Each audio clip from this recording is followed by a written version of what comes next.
Bah, je pense que c'est un peu un truc qui peut aussi aider, beaucoup au niveau de la santé mentale quand on a une pathologie comme ça. C'est même qu'il ne soit pas un art, mais trouver un loisir, un truc qui nous fait du bien et qu'on peut faire assez facilement. Justement, pas un truc où il faut aller prendre un cours à perpète-les-oies ou voilà, mais un truc qu'on peut faire à la maison. Ça, je sais que c'est aussi moi, j'ai le jardinage, voilà, j'ai des petites plantes, j'aime bien m'en occuper et ça me fait énormément de bien aussi et il y a ce truc aussi de assez gratifiant du coup de j'ai quand même fait quelque chose, même si là, par exemple, aujourd'hui, c'était hyper compliqué, bah, je peux être fière de moi parce que j'ai quand même fait ça. Et après, pas d'injonction, encore une fois, enfin voilà, si on peut rien faire, on peut rien faire et c'est OK.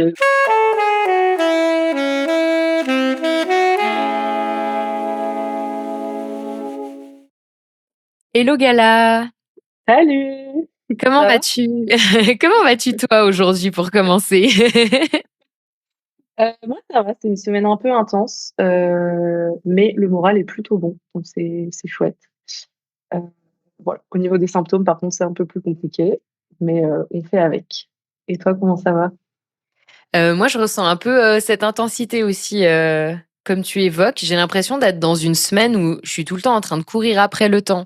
J'ai un rendez-vous alors que j'ai pas encore terminé le précédent. C'est assez désagréable en termes de transition, mais en dehors de ça, le moral va bien aussi. Je suis contente parce qu'on vit sous, ça fait en tout cas une semaine qu'on est dans notre cuve genevoise sous un gris, un brouillard, voilà et franchement, c'est OK. Donc c'est cool.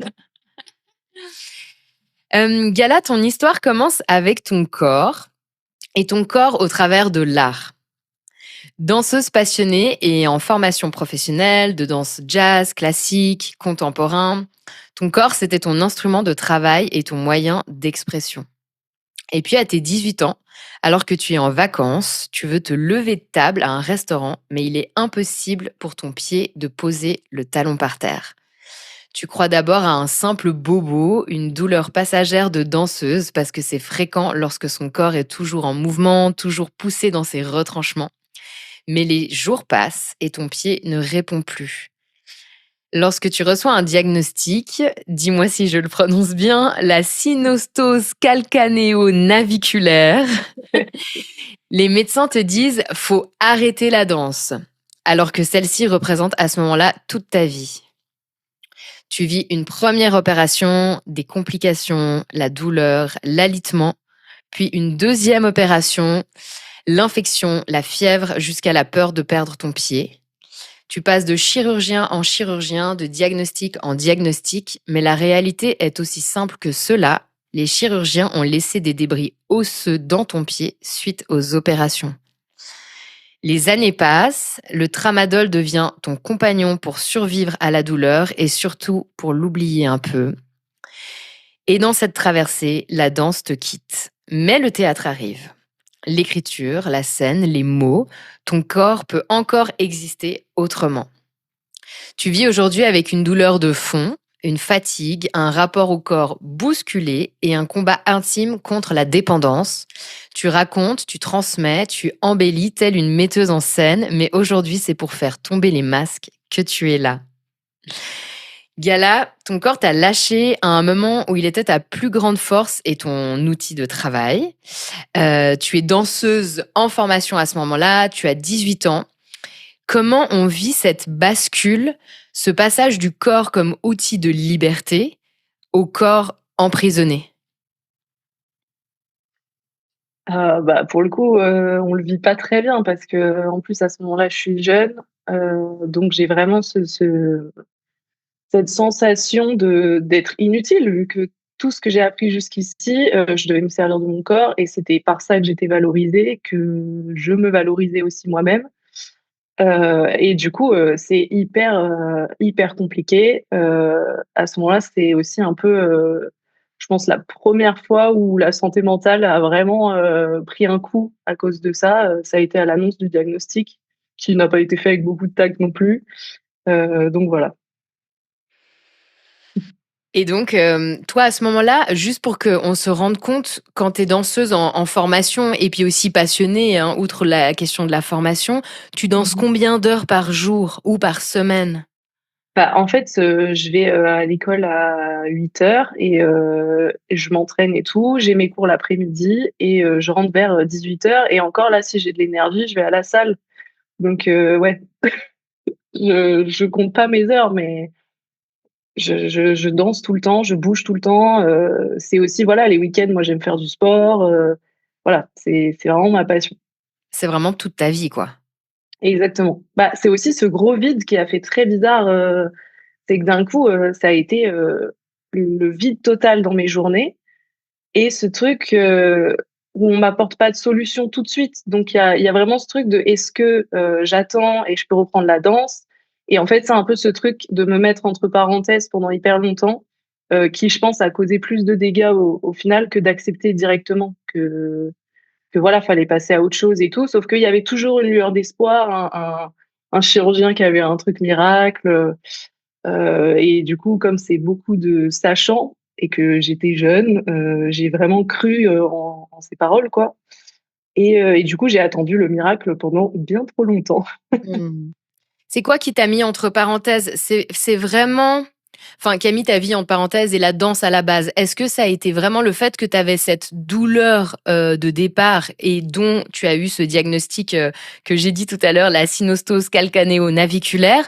Ou ça a vraiment été, à partir de ce diagnostic, les opérations qui ensuite ont créé cette parenthèse? Enfin, c'est quoi qui a vraiment, créé un avant-après? Heu, en avant-après, je dirais quand même c'est le moment du diagnostic parce que, j'ai eu une errance médicale et tout, mais assez rapidement, on me proposait des opérations. Alors certes, elles étaient toutes différentes, du coup, ils étaient pas d'accord, ils proposaient pas les mêmes et tout. Mais du coup, il y avait cette, lueur d'espoir et ce truc de: «Bon, bah, là, en attendant, je peux faire autre chose, mais j'y reviendrai. Je pourrais revenir à la danse», enfin, moi, j'y croyais, en fait, à ça, quoi. Donc ouais. Donc la croyance, elle était derrière le fait que la douleur que tu avais et qui t'empêchait de poser ton pied allait disparaître grâce à une Mmh. ou plusieurs opérations. Voilà, c'est ça. Bah, à la base, c'était une opération, à la sortie, je devais remarcher directement. Enfin, c'était, apparemment une opération hyper, banale. Au final, j'ai appris que pas du tout, mais du coup, le chirurgien, pour dire, m'avait même pas prescrit de béquille, à la sortie de l'opération tellement il croyait que j'allais remarcher, quoi. Donc on était vraiment censé être dans quelque chose de bénin et absolument pas de chronique. Oui, oui, oui, complètement. Pour lui, en tout cas, ça allait être réglé, vraiment hyper facilement, quoi. Et tu connais d'autres personnes qui ont eu ce diagnostic et des opérations et pour qui ça a été justement bénin? Et c'est là que, bah, non, en fait, pas du tout. Déjà, c'est une pathologie assez rare. Il y a beaucoup de gens où ça se déclenche pas non plus, la douleur. Ils peuvent passer leur vie avec et comme j'ai eu jusqu'à mes 18 ans, quoi. Donc il y a peu de gens, au final, qui se font opérer de ce truc-là et on a très peu de recul, en fait. Je me rends compte, on a plus fait d'ailleurs des arthrodèses et en fait, c'est on bloque complètement la cheville et c'est plus ce qu'on fait généralement à ce genre de pathologie et moi, on a fait l'inverse. On a libéré, l'articulation. Donc on a coupé, le pont osseux. Et je l'ai évoqué, de manière, très rapide, pendant l'introduction, mais en fait, toi, tu as été victime d'erreurs médicales. En fait, ce qui s'est passé, c'est que lors de tes opérations, les chirurgiens ont laissé des débris osseux dans ton pied. Rien que de le nommer, moi, ça me fout les frissons à chaque fois, hein. Même en préparant l'interview, je t'avoue, il y a vraiment quelque chose de oh là là, ça je sais pas, je trouve ça hyper intense et ce serait a priori la cause de toutes tes douleurs aussi depuis, en fait, c'est cette erreur Mmh. médicale.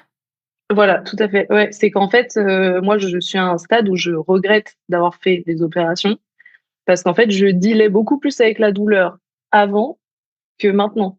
Ça a fait en fait, chaque opération a déclenché encore plus de douleurs et plus de complications dans ma vie et c'est pour ça aussi que je suis arrivée à un stade là où je me dis: «J'ai plus envie de faire d'opération» parce qu'il y a pas assez de recul, en fait et on va juste fragiliser en permanence une zone, ça sert à rien, quoi. Donc voilà. Et comment tu vis avec cet aspect-là? Moi, je trouve, assez bouleversant d'entendre que finalement, la douleur que tu avais avant les opérations était plus supportable que celle en post-opératoire. Ouais. Comment tu vis avec ça émotionnellement? Bah, franchement, c'est assez compliqué. J'essaie de pas trop y penser honnêtement parce que c'est un gros regret et en même temps, j'essaye de pas non plus me blâmer. J'ai fait comme j'ai pu avec les connaissances que j'avais à cette époque-là. J'étais toute pouponne, quoi. Donc il y a aussi ça. J'en veux pas à mes parents non plus qui ont cru aussi. Enfin, en fait, on avait foi en la médecine, quoi. Donc j'essaye aussi de. Mais après, c'est vrai que si j'y pense beaucoup, je commence à être un peu en mode pourquoi j'ai fait ça? Et là, c'est un peu plus dur, quoi. Mmh. Et on parlait justement tout à l'heure de ce vide que tu as ressenti et on peut tout à fait l'imaginer justement quand notre vie tourne autour de quelque chose, tout d'un coup on nous enlève ça, c'est un vide, considérable. Au niveau mental, qu'est-ce que ça a suscité? Bah, une dépression, hein, très clairement. J'ai fait une grosse dépression, je pense, à ce moment-là. J'ai pas tout de suite eu en plus de suivi psychologique. Et c'est ça aussi qui est assez dingue, c'est qu'à 18 ans, on dit à une jeune fille dont c'est toute la vie, donc vous arrêtez ce que vous faites là. Vous ne faites rien de vos journées, on va pas vous mettre de suivi psy et en plus, on va vous mettre un opiacé qui vous shoot un peu en libre service. Mmh. Donc c'est là aussi que, ça se met, en place aussi, la dépendance parce que, à ce moment-là, moi, j'ai aucun recul. On m'a même pas prévenu qu'il y avait un risque de dépendance. Juste, c'est moi, à un moment, qui me dit: «Tiens, c'est marrant, quand je prends du tramadol, je suis quand même vachement plus détendue, je suis un peu moins triste». C'est super, en fait, comme truc et c'est plus tard que j'apprends que, c'est hyper dangereux, quoi. Ça me Donc ouais. sidère. Ouais, bah, moi aussi.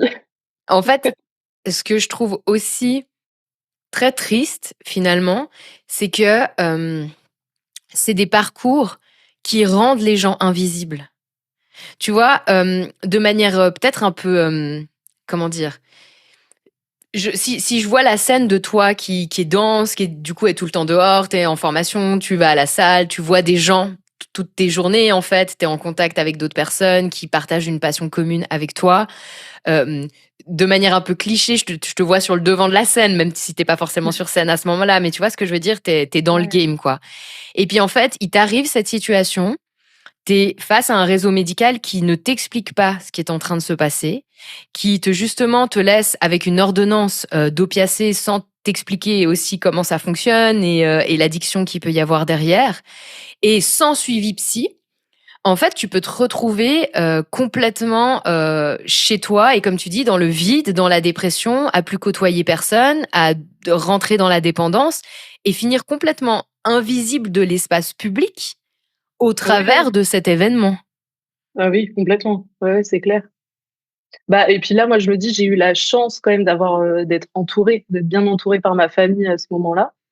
Mais je me dis quelqu'un qui n'a pas sa famille ou qui ne vit pas, j'en sais rien, dans sa ville, natale ou quoi, ça peut vite être, bah, la solitude totale, et puis, il se passe rien des journées et puis, on reste chez nous et on échange avec personne et enfin, ça peut vite, ouais, devenir, quelque chose de catastrophique en vrai pour une vie, quoi. Mmh. Mmh. Et justement, les médecins, toi, ils t'ont dit, «Faut arrêter la danse», comme si c'était un truc complètement banal, juste, Ouais. «Ah, on vous donne cette information». Qu'est-ce que tu as ressenti envers eux à ce moment-là? Oh bah, j'étais très en colère et puis surtout, c'est qu'il y avait un truc un peu, j'ai très vite par contre senti qu'il y avait un truc qui déconnait d'un point de vue humain. Je pense que j'ai pas identifié tout de suite, mais c'est que chaque chirurgien que j'ai vu avait une forme de mépris en fait, et de condescendance, un truc qui en fait me semblait anormal et je me disais: «OK, en fait, c'est le côté autoritaire du médecin peut-être qui m'impressionne ou quoi». Et en fait, en côtoyant du coup des médecins qui ne sont pas là-dedans, j'ai réalisé qu'en fait, c'était juste, un mépris total de ma vie, de qui j'étais, de la patiente, en fait, qu'ils avaient en face d'eux, quoi. Donc ouais. Tu as des exemples de ce mépris pour qu'on puisse, enfin, le considérer, le comprendre? Ah ouais, bah, j'en ai un tas, hein. J'ai des trucs, où j'essayais d'appeler en disant que j'avais un problème avec ma cheville et tout, que du coup on me disait: «Ah non mais vous êtes trop sensible à la douleur, faut forcer, faut que ça passe, forcez dessus, forcez dessus». Mon infirmier appelle, et ils finissent par me rappeler en me disant, oui, si vous pensez que c'est votre infirmier qui va vous sortir de là, enfin un truc hyper pareil, condescendant aussi pour l'infirmier, enfin un truc, nous on sait ce qu'on fait, madame et tout. Au final, j'étais en train de faire une énorme infection et l'infirmier avait bien raison de s'inquiéter parce que je me suis retrouvée aux urgences, quoi.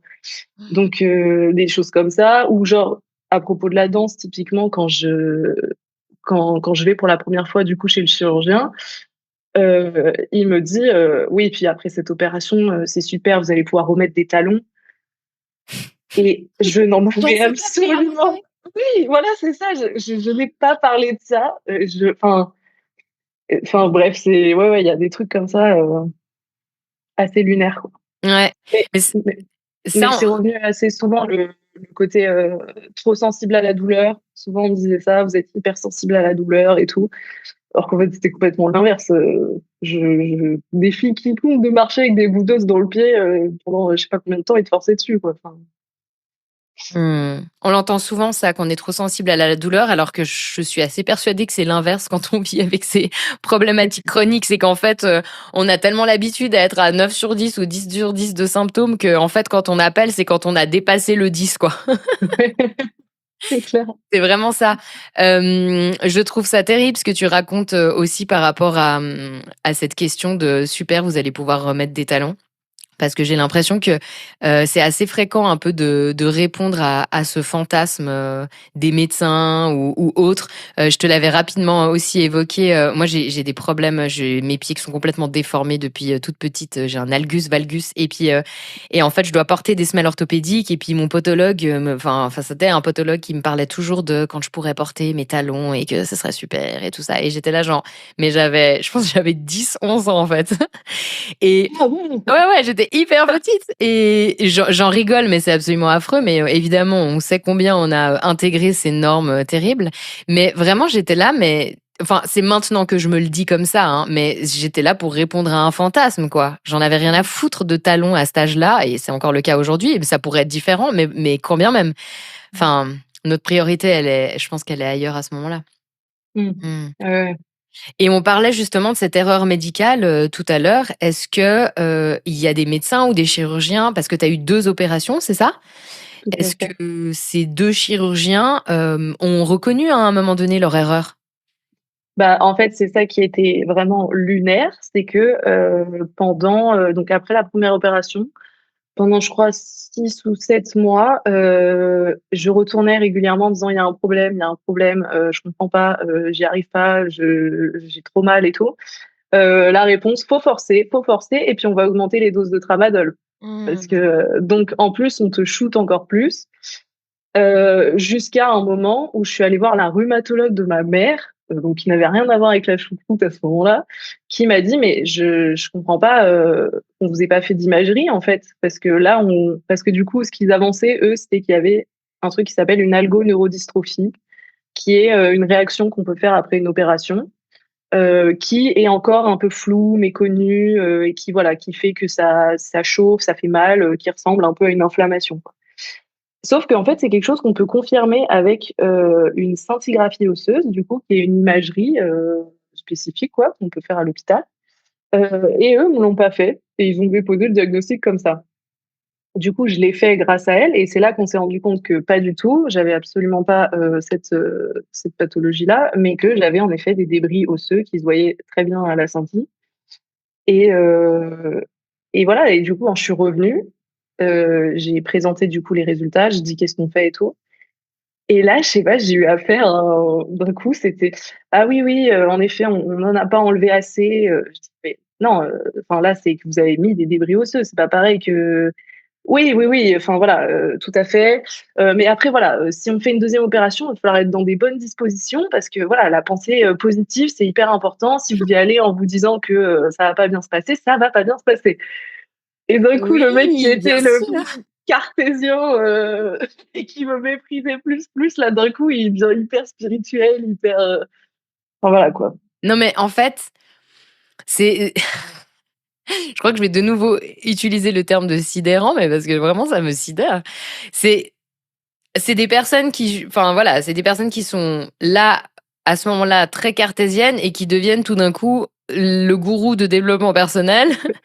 Alors que si toi, tu venais en mode gourou de développement personnel, on t'enverrait bouler bien loin. Bah oui.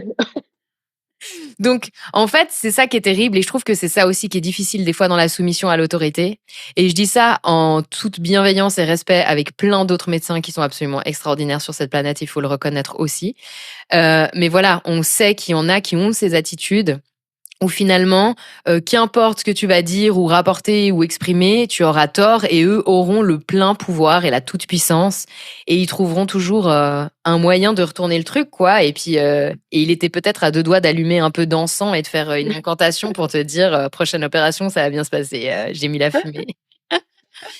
Non, mais on en Ouais, rigole, mais finalement, c'est terrible. Franchement, c'est juste terrible.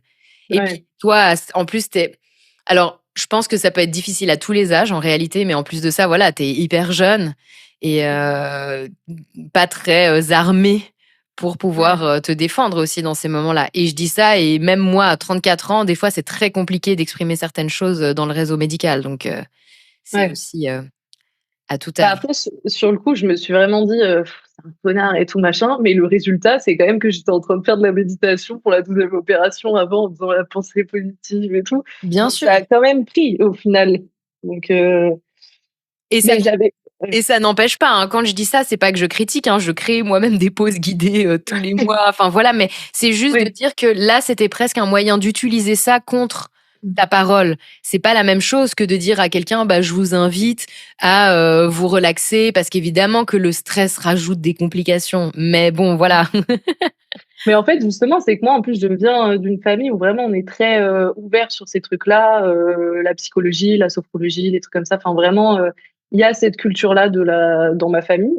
Donc, c'est un truc où je suis très ouverte de base. Mais du coup, je sens bien quand on essaie de m'avoir avec un truc comme ça. Là, enfin, le Ouais, mec avant était pas du tout ouvert d'esprit. Enfin, c'est ça. Quand c'est un outil de manipulation, c'est pas la même. ouais, c'est ça. Tu disais justement que depuis tes 18 ans, tu vivais sous opiacés. Est-ce que tu te souviens ce moment où tu as senti que c'était justement plus simplement un traitement contre la douleur, mais aussi une béquille pour survivre au-delà, au niveau moral, par exemple? À quel moment tu as senti que ça t'apportait une autre bouffée que d'oxygène que Bah, celle de réduire la douleur? étrangement, quand même, assez. Enfin, au bout de, je pense. J'ai pas eu le souvenir du déclic, mais je me souviens au bout de 5, 6 mois, me dire, tiens, c'est bizarre, là, je sais plus si je prends parce que j'ai mal ou je prends parce que je suis triste. Et je me disais, il y a un truc qui va pas, là, ça devient un peu bizarre. Et je me souviens de m'être dit à ce moment-là, ok, c'est louche, sauf qu'entre temps, bah, il y a eu la nouvelle opération après qui est revenue, donc on m'a remonté les doses. Et c'est que à la 2e opération que j'ai dit vraiment, je veux, mais c'est moi qui ai dit, je veux qu'on baisse les doses au minimum. Et c'est encore moi qui respecte pas les ordonnances pour pas les prendre tout le temps, quoi. Mmh. Donc aujourd'hui, tu les prends encore. Tu as 27 ans aujourd'hui, hein? Ouais, Tu les prends ouais, ouais. encore?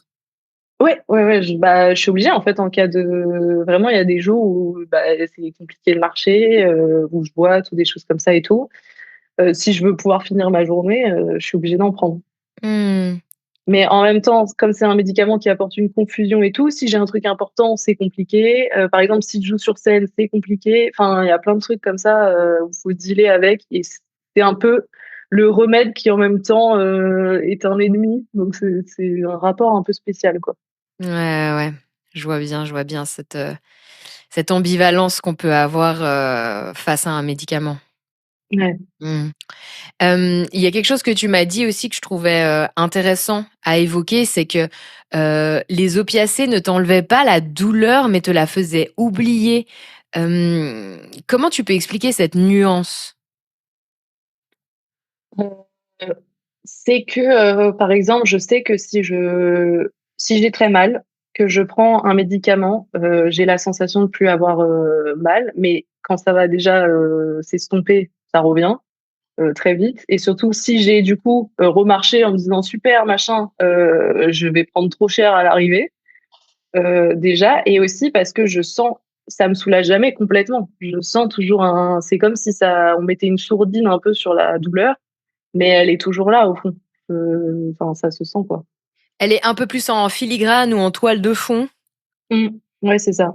Bah, c'est comme si je donnais une image, c'est quelqu'un qui crie, vraiment qui crie et juste on met un peu la main devant et du coup, Ouais, mais elle est encore là. ouais, ouais. Ou tu la mets sous une cloche. Voilà, c'est ça. Mais, ouais, ouais.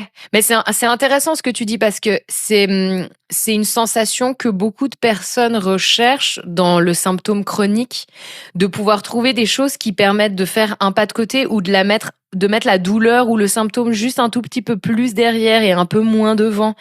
Et des fois, on peut trouver des outils qui le permettent, des fois pas, ou des moments, par exemple, je sais que des fois, quand on peut être très très concentré sur une tâche, tu sais, précise ou minutieuse, on peut un peu sentir la douleur ou le symptôme plus en arrière. Enfin, ça, c'est pas du tout à tous les cas et ça marche pas toujours. Mais pour dire finalement, c'est des fois on cherche un peu à ce que ce soit un peu plus derrière que devant, quoi, que sur la scène.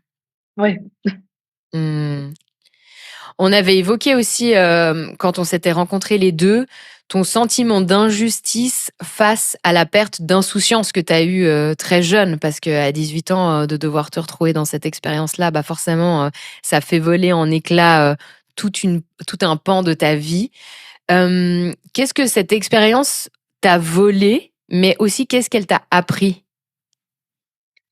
Heu, Bah, du coup, oui, je pense que ça m'a quand même volé une grande part de légèreté, de joie aussi, hein, pendant, pas mal de temps. Alors moi, je suis plutôt quelqu'un de combatif et plutôt dans la joie de base, hein, mais pendant un temps, je pense que ça m'en a volé. En tout cas, j'aurais dû en avoir plus.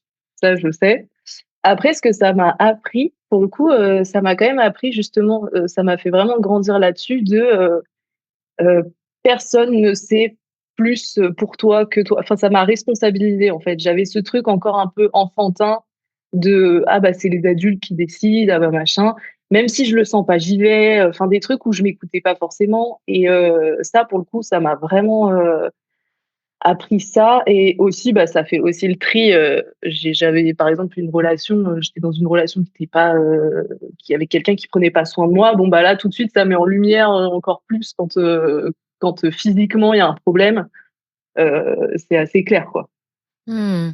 Donc tu as assez vite pu devenir une alliée ou tout ça, ça a quand même pris du temps? Ça a quand même pris du temps. Ouais, ouais, je pense que ça a quand même pris du temps. Heu, ouais, les médecins, il y a quand même, oui, oui, j'ai quand même attendu 5 ans, je pense, pour vraiment, bien comprendre, ce qui se passait et voir même je voyais, j'ai commencé à voir les rapports de force entre eux aussi, de par rapport à leur personnel, les infirmières à qui on parle mal, l'interne, qui, du coup, tremble dès que le mec rentre dans la pièce, des trucs comme ça, que je voyais pas avant et d'un coup je me dis: «Mais ça, c'est des indices aussi, il faut que je commence à analyser». En plus, je sais que j'ai la capacité pour le faire donc ne pas continuer d'aller dans des bourbiers comme ça si je vois qu'il y a des trucs pas nets, quoi. Donc quelque part, c'est vraiment d'écouter ton intuition aussi. Vraiment, ouais, ouais, c'est ça, ouais. Qu'est-ce que tu pourrais dire aux auditeurs et aux auditrices ouais, dans ce lien à la question de l'intuition quand on est malade? Je pense qu'il y a quelque chose là derrière qui pourrait être intéressant à transmettre. Bah, après, alors du coup, c'est vraiment de la nuance parce que parfois on n'a pas envie en fait, il faut être aussi très honnête avec soi-même de: «Est-ce que là, j'ai pas envie ou est-ce que je le sens pas?» parce qu'il y a plein de trucs qu'on n'a pas envie de faire aussi quand on est malade et mais je pense vraiment ce truc de déjà si quelqu'un, si on se sent pas considéré, si on nous explique pas ce qu'on va nous faire, ça c'est je trouve, hyper important. Je pense même aux personnes, qui ont, un vagin, voilà, qui vont chez la gynéco sans être forcément dans une situation de handicap. C'est pas normal qu'on ne dise pas ce qu'on va vous faire, par exemple. Normalement, les médecins, c'est une question de consentement, en fait, ils vont vous expliquer, pareil si vous n'avez pas compris, en fait, c'est une question d'être à l'aise aussi. C'est des rapports humains, en fait, vous êtes déjà en situation de fragilité quand on va chez le médecin, on est rarement, au plein potentiel de nos capacités. Si on est déjà fébrile et qu'en plus, le feeling il passe pas, on n'est pas à l'aise et tout, c'est que à mon avis, il faut aller voir ailleurs, quoi. Il faut trouver un autre médecin. Mmh. Ouais, et puis c'est vrai ce que tu dis, quelque part, on est déjà dans une position de vulnérabilité à un bout quand on va chez le médecin. Et même quand on n'est pas malade, moi j'essaie du coup de me rappeler quand j'étais pas malade, puis que j'allais chez la gynéco, j'étais quand même jamais totalement Ouais. confiante. Je me disais, mais en fait, c'est le moment où on va un peu faire des analyses, donc possiblement on peut me trouver quelque chose, un papillomavirus, une MST, un truc Ouais. pourri, quoi. Euh, ou enfin voilà, donc c'est aussi des moments où quoi qu'il en soit, ils sont un petit bout anxiogènes et je pense que c'est intéressant que le personnel médical puisse être dans une sorte d'horizontalité aussi dans ces moments-là avec nous, parce qu'on peut aussi apporter à la séance comme ils peuvent nous apporter dans le fait de nommer nos besoins et tout ça. Mais c'est vrai que si on revient aussi à la question de l'intuition, c'est pas toujours évident de détricoter et tu parlais de l'importance d'être honnête avec soi parce que des fois l'intuition elle peut se confondre avec la peur. Des fois on est là genre mais je sens pas le truc et puis c'est parce qu'en fait on est terrifié de peur et je sais pas si toi ça fait sens ce que je vais dire mais j'ai l'impression que l'intuition ça part quand même d'un sentiment de confiance à la base plus que de peur. De vraiment si je me connecte là à l'intérieur de moi, j'ai confiance dans le fait de me dire je sens pas cette personne. Et c'est pas juste que ça me fait peur, tout ce qui va derrière. Mais voilà, ça reste pas toujours facile de faire la différence entre intuition et peur, surtout quand on est dans la maladie chronique, parce que on a beaucoup de rendez-vous, on est face à beaucoup de personnes différentes, des personnes qui des fois banalisent, renient notre vécu. Donc finalement, les capteurs, on sait plus toujours où ils sont, quoi. Mmh. Ouais, ouais, c'est clair.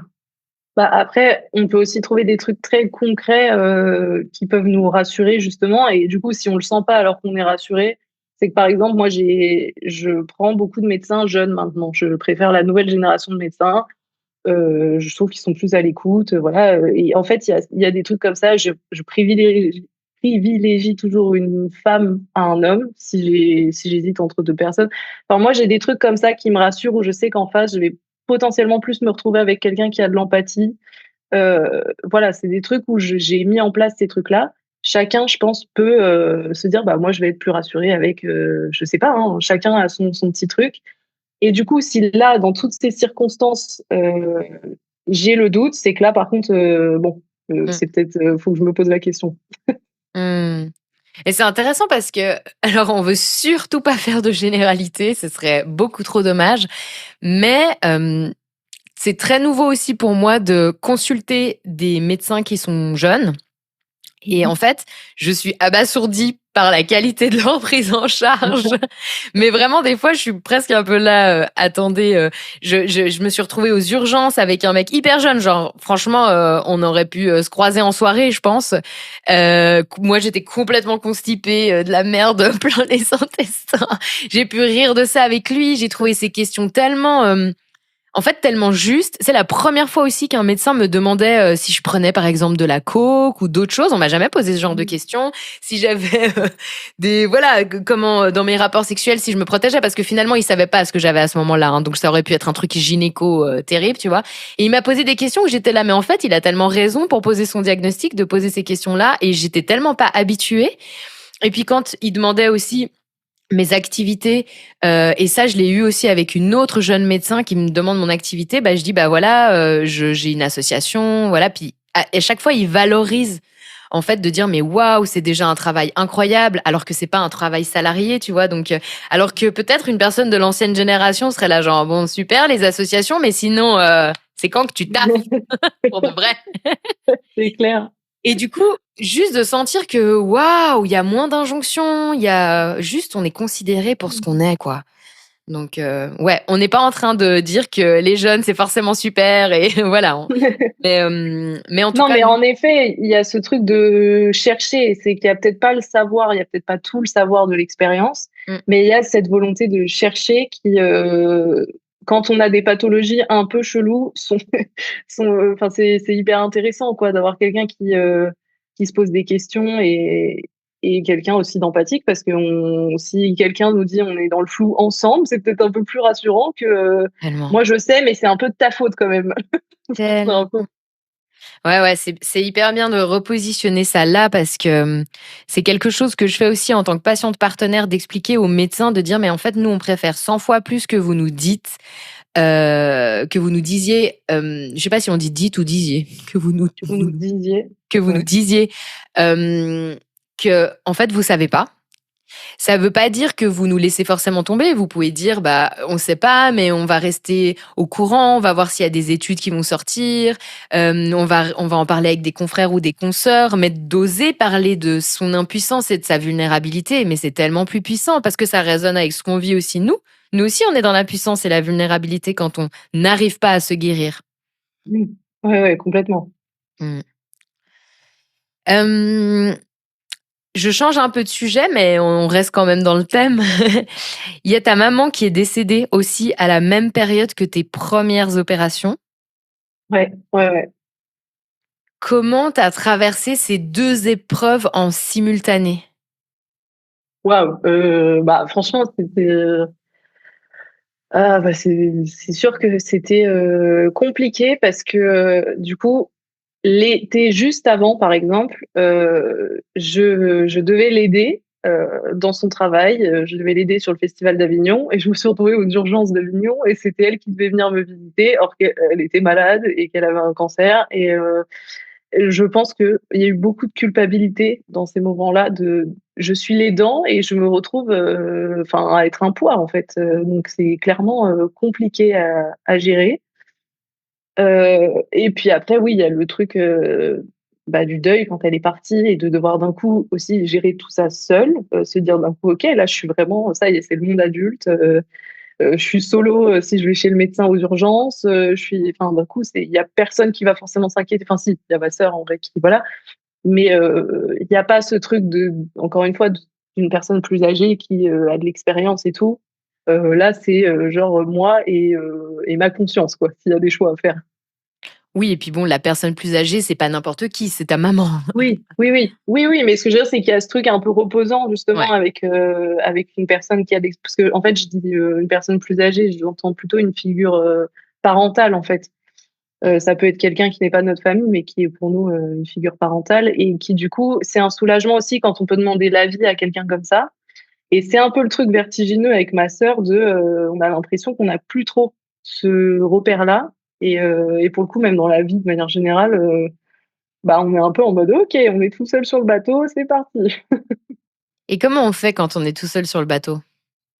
Bah, déjà, on se serre les coudes, hein, vraiment, Mmh. on rame à 2, mais on rame bien et comment on fait?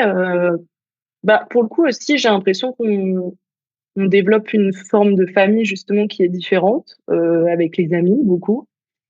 Des gens qui, oui, prennent des places importantes comme si c'était des membres de notre famille alors qu'en fait, de base, c'était des amis, quoi. Mmh mh. Donc ouais. Tu t'es pas tout de suite reconnue comme handicapée? C'est une thérapeute avec qui tu as entamé un suivi qui a posé le mot d'handicap invisible sur ta situation. Qu'est-ce que ça a changé pour toi quand on a posé enfin ce mot? Ah bah, au début, en vrai, j'étais un peu choquée. Je me suis dit, «Waouh, mais qu'est-ce qu'elle raconte?» Enfin, moi, ça va se régler, en fait, mon truc, parce que j'étais encore à cette période où je me disais: «Beh, en fait, moi, là, encore une infiltration, ça y est, c'est fini», je et en plus, on peut être handicapé à un moment de notre vie et pas tout le temps. Enfin, mais j'avais pas du tout ces notions-là. Même, handicap invisible, c'est la première fois que j'ai entendu, c'était, auprès d'elle. Du coup, je me suis renseignée après et tout.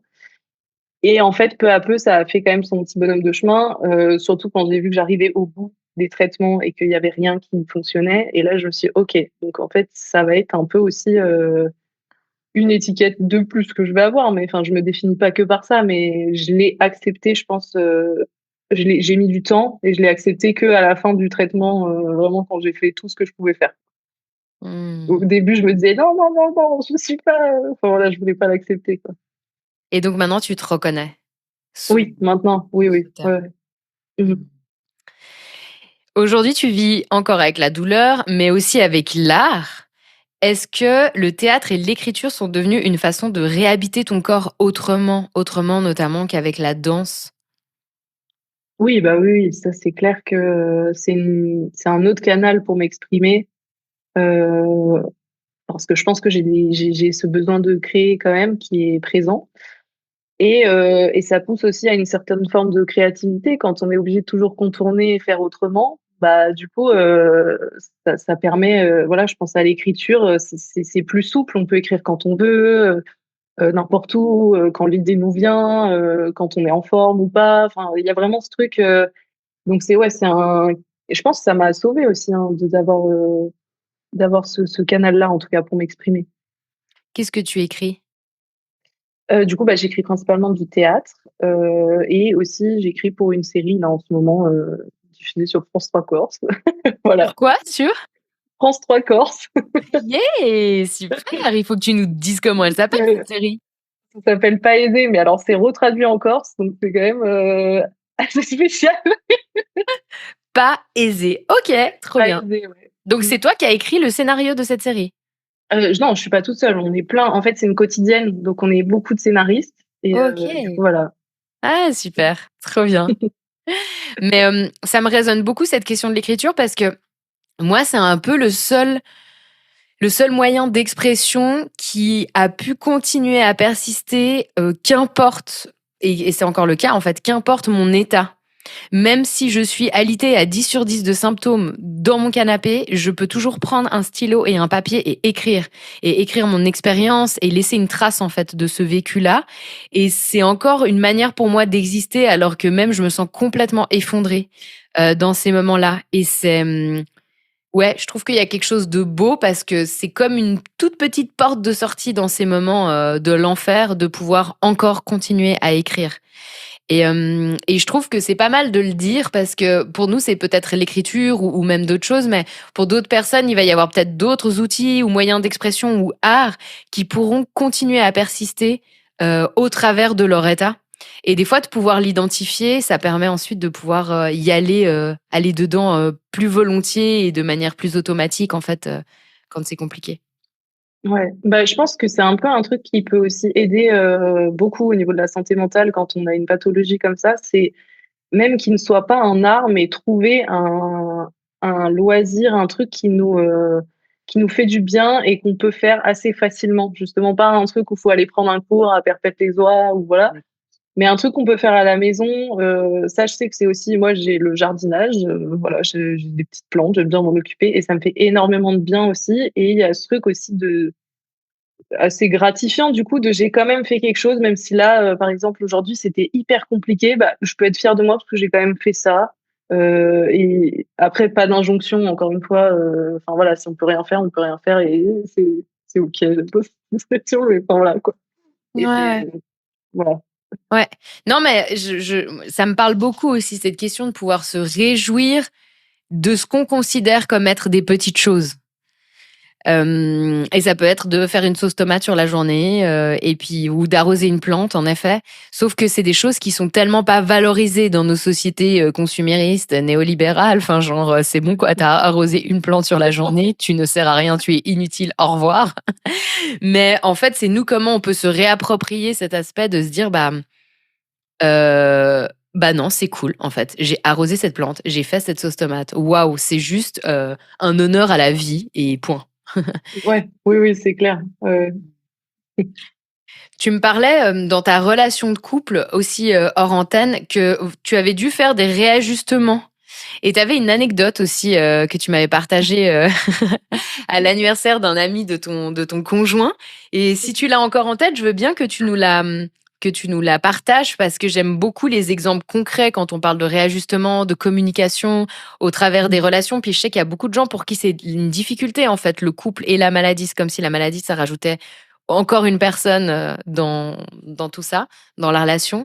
Donc voilà, j'étais intéressée à ce que tu nous partages ça aussi. Ouais, bah, du coup, c'était, quand même on était ensemble, mais depuis, pas très longtemps et c'est vrai qu'aussi, à sa décharge, j'en parle pas énormément, j'ai quand même beaucoup de mal j'en parle plus maintenant, mais à ce moment-là, j'avais encore énormément et j'en ai encore, mais beaucoup de pudeur par rapport à ça et du coup, je communiquais pas trop là-dessus. Donc je suis pas non plus un as de la communication, mais du coup, on va à cet anniversaire. Du coup, j'ai mal à la cheville déjà et je lui dis avant, je lui note, quand même là vraiment c'est aujourd'hui, c'est un bon 8 quoi. Ça fait bien mal Et on va à cette fête, et en fait, je prends sur moi, quoi. Je danse même un peu et tout, mais il y a un moment où, voilà, il est, je crois, 1 heure du matin, là, je tiens plus, quoi. J'essaie de m'asseoir, mais en fait, à un moment, je me dis: «Bon, là, je profite même plus de la soirée, en fait, je pense qu'à ça, quoi, donc faut que j'aille me coucher». Et en fait, il se trouve que c'était à 1 rue de son appartement à lui. Donc du coup, je lui ai dit: «Bah, écoute, profite de ta soirée, c'est l'anniversaire de ton meilleur ami, il y a pas de souci, je risque rien là de rentrer vraiment à 1 rue, je peux rentrer, toute seule». Et en fait, il me dit: «Non, non, non, je veux rentrer aussi et tout». Je lui dis: «Mais non, mais vraiment», enfin bref, s'ensuit le truc de: «Mais vas-y, il y a pas de souci, non, non, non», bref, voilà. Et il me dit: «Non, je veux rentrer». Donc je finis par me dire: «OK, il est peut-être fatigué aussi». Et au moment de partir, donc je fais la bise à tout le monde. Il fait la bise à, son meilleur ami qui est dégoûté que son pote parte, ce qui est normal. Et il me dit: «Ah non, mais reste et tout». Et là, il lui dit: «Ah ouais, non, mais ces gars-là, elle a mal à la cheville, faut qu'on rentre». Et du coup, ça parce qu'en fait, moi, à ce moment-là, j'ai l'impression d'avoir agi comme il fallait, d'avoir justement laissé, la porte ouverte, je supporte pas être un poids, donc en plus, j'ai l'impression d'être un poids aux yeux de tout le monde. Enfin, d'un coup, c'est le truc où puis ça met en lumière un truc dont je parle jamais aux autres, enfin, j'en ai pas parlé plus que ça avec ses amis à ce moment-là, quoi. Donc pour le coup, il comprenait pas, hein, moi j'étais hors de moi, mais lui ne comprenait pas pourquoi. Et du coup, on a dû faire un ajustement là-dessus aussi, où je lui ai expliqué, quoi, que moi, ça me mettait dans une position vraiment, de malaise, quoi. Ouais, et Donc surtout que, en effet, tu as vraiment toi posé, le cadre, ta limite, le fait que c'était OK. Donc mmh. ressentir que tu es un poids alors que justement tu as apporté de la légèreté en disant: «Mais ne t'inquiète pas, j'y vais toute seule, c'est chill». Tu es voilà, il y a de quoi grincer des dents. Après peut-être Ouais. ton mec il est cherché un échappatoire pour fuir cet anniversaire. Quand on devient des excuses, tu sais. Vraiment. Non, mais c'est bien alors tu dis que tu es pas un as de la communication, que ces gens-là, ils étaient pas forcément au courant non plus à ce moment-là. Est-ce qu'aujourd'hui, c'est une situation que les gens qui t'entourent, qui travaillent avec toi ou qui sont tes proches, donc enfin, est-ce qu'ils sont au courant, en fait, maintenant?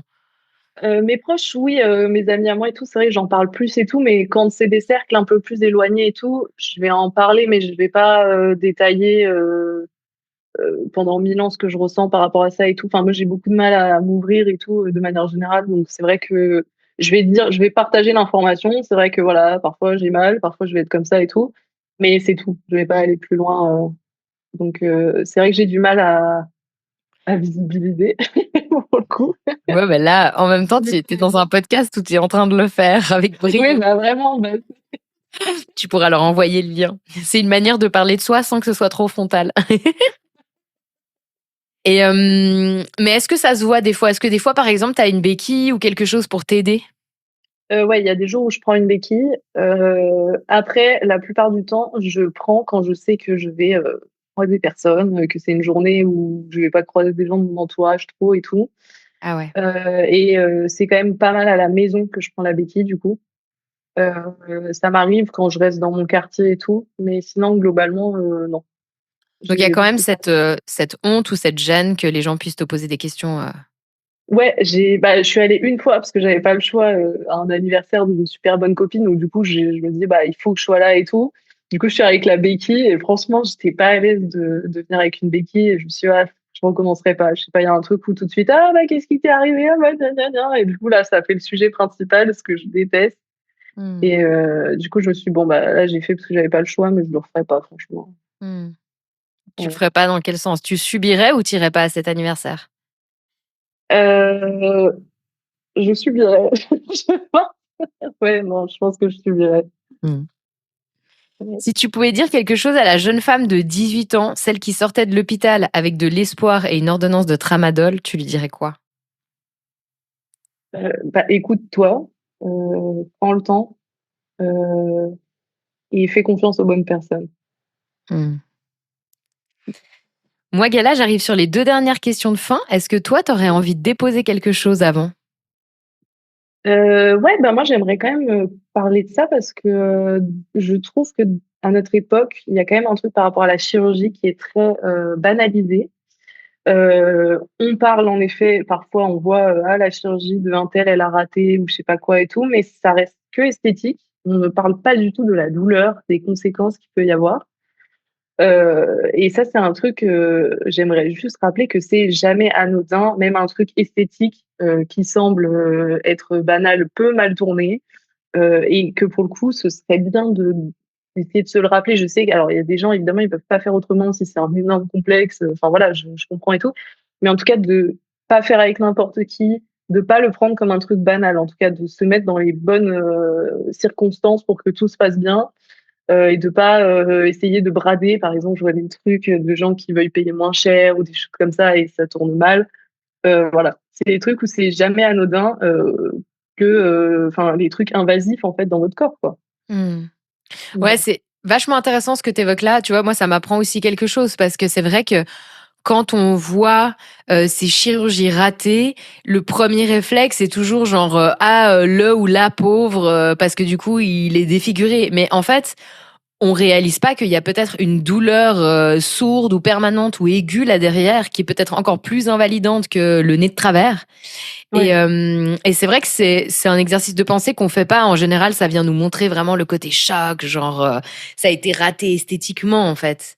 Mais Ouais. c'est vrai qu'on réalise pas tout ce qu'il peut y avoir, d'autre et qui peut parfois être bien plus grave, ouais.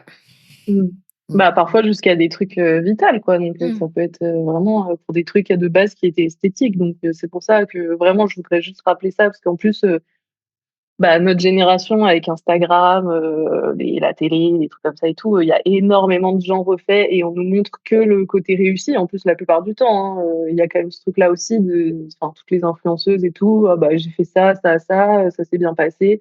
On parle pas trop s'il y a eu des complications. Voilà, donc c'est des choses où en tout cas, faut faire attention et il faut toujours se rappeler ça, quoi. C'est pas, c'est jamais anodin, en tout cas. Mmh. Mmh.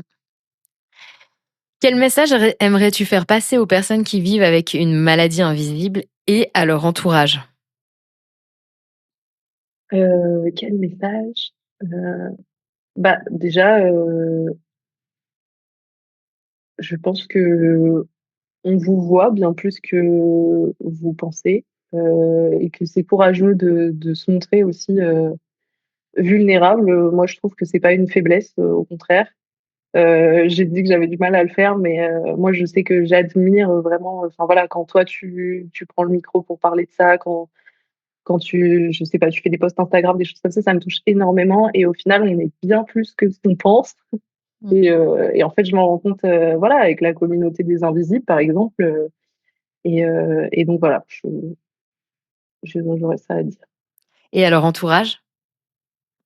À leur entourage, de faire preuve d'empathie, de patience et aussi d'apprendre aussi, je pense, de ces situations-là. Je pense qu'il y a beaucoup à apprendre au final. On a tendance en tant qu'entourage, je pense, à le voir comme un poids, mais je pense qu'il y a énormément de choses, qu'on peut apprendre justement de ces situations. Mmh. Quel super pouvoir la douleur invisible t'a amené? Waouh, quel super pouvoir,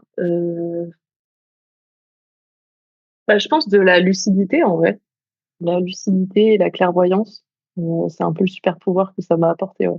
Mmh, cette connexion à l'intuition dont tu parlais aussi tout à l'heure. Ouais, ouais, ouais et puis la créativité, faire autrement, Mmh. vraiment.